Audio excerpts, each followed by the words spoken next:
बाजार जिसका मिल गया एक तरह से आप गुलाम हो गए। चाइना को भारत का बाजार मिल गया। हमारे यहाँ आज भी लोग काम ढूंढने आते हैं तो ये कह के कुछ करा लीजिए। अरे भाई कुछ कैसे करा ले, कोई अपनी इंडस्ट्री अपनी कंपनी डुबा देगा। चाइना इसको बहुत बड़ा बात होता है। बाजार जिसका मिल गया एक तरह से आप गुलाम हो गए।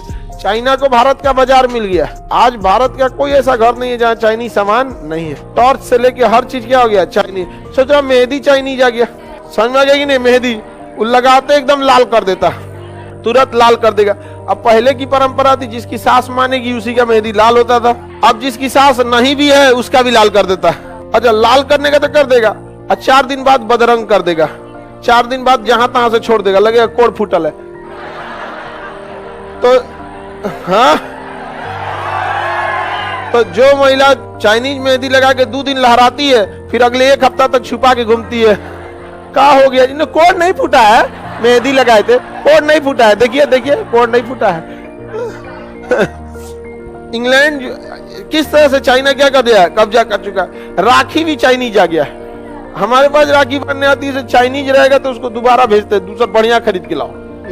लेकिन चाइनीज राखी भी आ गए हैं सब। तो समझ रहे कितना ज्यादा किसी देश के मार्केट को क्या किया जाता है, कब्जा किया जाता है। आप कोई भी मोबाइल खरीदिएगा उस मोबाइल का चीप मैन्युफैक्चरिंग या तो ताइवान से होगा या तो चाइना से होगा। तो वही काम कौन कर रहा है, अभी भी अमेरिका ये चाइना कर रहा है। वो औद्योगिक उपनिवेश बना रहा है, अपना बाजार के रूप में कब्जा कर रहा है। दूसरा इंग्लैंड के साथ एक और प्लस पॉइंट ये था कि इंग्लैंड किसी भी लड़ाई में ज्यादा नहीं कूदता था, उतना ही कूदता था जितना कि उसको क्या हो सके, मतलब औद्योगिक रूप से उसे फायदा हो सके। किसी भी लड़ाई में बिना मतलब नहीं कूदता था। तो उसको अन्य जगहों से नया उपनिवेश मिल गया, देख लेता था इस यहाँ पे ज्यादा प्रॉफिट नहीं है, युद्ध बड़ा होगा तो उस युद्ध में नहीं पड़ता था, जिस वजह से इंग्लैंड को बहुत ज्यादा प्रॉफिट हुआ। आज विश्व का कारखाना कौन बना हुआ है, चाइना।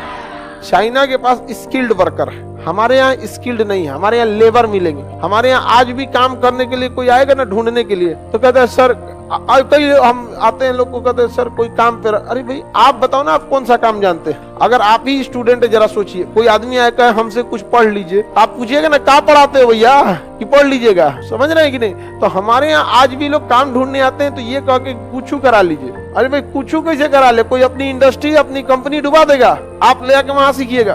तो हमारे यहाँ आज भी स्किल्ड वर्कर नहीं मिलेंगे। तो अब लेबर वर्क मिलेगा जिसमें कोई स्किल की जरूरत नहीं, सामान इधर से उठा के उधर रखना है। तो स्किल्ड की कमी है हमारे यहाँ आज भी। चाइना इसको अच्छे से समझा, चाइना के पास स्किल्ड वर्कर है। किसी को नट बोल्ट कसना है तो पूरा उसका उसी का एक्सपीरियंस है, कितनों कर देगा, पूरे उसकी टैक्टिस पता है, कितना ऊंचाई पे। पेंटर है तो पेंटे खूब बढ़िया मार रहा है। हमारे यहाँ आया ईंटा ढोने, बाद में पता चला ईंटा काम खत्म, पेंटो करते हैं हम। सारा काम करने लगता है, ऑलराउंडर हो जाता है। इंग्लैंड और चाइना में ऐसा नहीं चलता। दूसरा, चाइना ना अपने पूरा ध्यान से बैठा दिया था कि उसे पूरी दुनिया का मैन्युफैक्चरिंग हब बनना है, इसलिए वहां पर उसने अपने कल्चर को चेंज किया। वहां मजदूर काम करना चालू करते हैं सुबह 7 बजे से। सुबह 7 बजे मजदूर काम करेगा 11 बजे तक, 7 से 11 पूरा बढ़िया से काम करेगा। उसके बाद 11 बजे लंच करेगा, खा पी के सो जाएगा आराम से, फिर 2 बजे उठेगा। 11, 12, 1, 2, 4 मतलब 3 घंटे का अच्छा से रेस्ट करेगा खा पी के, फिर 2 बजे उठेगा, फिर 2 बजे से शाम 7 बजे तक काम करेगा। हमारे यहाँ 9 बजे कहिएगा तो 9:30 तक रेडी होगा खैनी उनी बना के, चलो हो चढ़ जाओ का काम करो, हथौड़ी कहाँ लो, चिल्लाएगा चालू करो, भाड़ा बनो, बांस कहाँ है, रसोई ले आओ। ये करते करते 10 बजा देगा उसका। अब फिर चाय पीते पीते 1 बजे लंच का टाइम होगा ना तो 12:30 से प्लान बना देगा, और 2 बजे लंच पे आ जाना चाहिए तो आएगा 2:30 बजे। 5 बजे जाना है तो 4:30 से हाथ धो के रेडी हो जाएगा। हाँ मालिक पैसा। वहां ऐसा नहीं होता है। वहां पर वर्कर का एकदम, कोई भी कंपनी आखिर क्यों भागती है, टेस्ला क्यों भाग गई चाइना, माइक्रोसॉफ्ट क्यों चाइना में चली गई, सारी कंपनी क्यों, क्योंकि वहां के वर्कर्स पे दिमाग ज्यादा नहीं लगाना। हमारे के वर्कर के आप वहां नहीं खड़ा रहिएगा ना तो कमवा नहीं करेगा, आपको वहां खड़ा रहना पड़े। अरे इसमें क्या बेवकूफी करता है सब, सबको नहीं समझ। तुम्हारा काम है ना जी, 8 घंटा में मरल जा रहे हो वहां कर। अच्छा कई जगह काम ईमानदारी से करेगा सब तो उसको पैसे नहीं देता है, तो उसको अपना काम करना चाहिए, जिसको पैसा देना है उसको भी। अच्छा कोई भी वर्कर अगर प्रॉपर काम करेगा ना तो कोई भी इंसान उसको प्रॉपर पैसा भी दे देता है। वो जिरजिरा जाता है इंसान उसको कि सोचा तो 8 बजे बुलाए तो 9 बजे से काम करना चालू किया, उसके बाद नौटंकी पे नौटंकी किया। इस वजह से होता है। चाइना में कल्चर बहुत बढ़िया था। अभी पूरी दुनिया का मैन्युफैक्चरिंग हब कौन बन चुका है,